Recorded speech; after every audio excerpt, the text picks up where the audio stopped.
আসসালামু আলাইকুম, সবাইকে নোয়াখালী টাকা বাড়িতে স্বাগতম। আজকে আমি আপনাদেরকে দেখাবো পাঁচমিশালি মাছের মরিচ খোলা।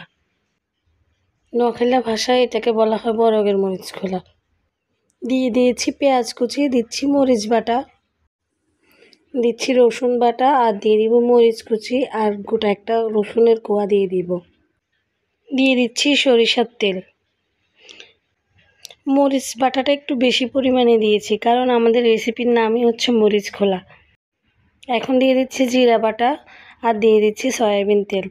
তেলটা আমাদের একসাথে দিয়ে দিতে হবে, কারণ আমরা এটা কলা পাতার মধ্যে একসাথে সব কিছু মাখিয়ে দিয়ে দিব। হাত দিয়ে মেখে সব কিছু ভালোভাবে মিশিয়ে নিচ্ছি। সবাই চেষ্টা করবেন হাত দিয়েই মাখিয়ে নিতে, তাহলে ভালো একটা ফ্লেভার আসবে। এখন দিয়ে দিচ্ছি আমরা ধনিয়া পাতা। এরপরে ভালোভাবে উল্টে পাল্টে মেখে আমরা কলা পাতার মধ্যে দিয়ে দিব। কলা পাতাটাকে আগে আমি একটু গরম ভাপে দিয়ে নিয়েছি, তাহলে কলা পাতাটা একটু নরম হয়ে থাকবে। এখন কলা পাতাটাকে বিছিয়ে এটার উপরে আমরা মাছগুলো দিয়ে দিচ্ছি। এটা আমাদের নোয়াখালীর একটা ঐতিহ্যবাহী রেসিপি। আমাদের দাদি নানি সবাই এটা আমাদেরকে বানিয়ে খাওয়াতো আগে। আমার আব্বার অনেক পছন্দের রেসিপি ছিল এটা। ঢাকা থেকে যখনই যেতাম, সকালবেলা ঘুম থেকে ওঠার আগে আব্বা চলে যেত বাজারে, গিয়ে আমার জন্য ছোট মাছ নিয়ে আসতো, আর আম্মা দিয়ে দিত মরিচ খোলা।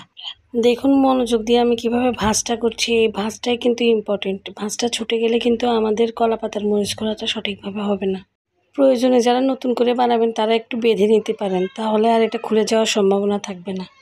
এখন আমি তাওয়াটাকে রেডি করে নিচ্ছি। তাওয়ার উপরে বসিয়ে দিলাম আমার মরিচ খোলা। তাওয়াটাকে চুলার উপরে বসিয়ে দিলাম, আর এটাকে দমে দিয়ে দিলাম।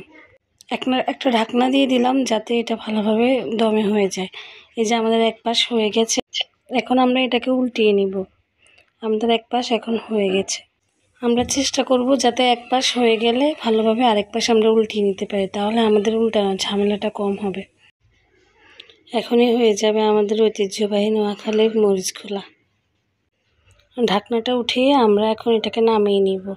নামিয়ে দেখব আমাদের মরিচ খোলাটা হয়ে গিয়েছে কিনা। হয়ে গিয়েছে আমাদের ছোট মাছের মরিচ খোলা। আমি এখন এটাকে কেচি দিয়ে কেটে নিচ্ছি। এটা অনেক গরম। যখন আপনারা বানাবেন দেখবেন যে এটার থেকে অনেক ভালো একটা ফ্লেভার আসছে, ঝাল একটা স্মোকি ফ্লেভার। আর এটা গরম গরম ভাত দিয়ে খেতে অনেক মজা লাগে। নোয়াখালীর ঐতিহ্যবাহী খাবার, চেষ্টা করবেন আপনারা সবাই যাতে বানিয়ে খান। আমি অনেক সহজ উপায়ে আপনাদেরকে শিখিয়ে দিলাম কিভাবে মরিচ খোলা বানাতে হয়, কলার বরগের মরিচ খোলা।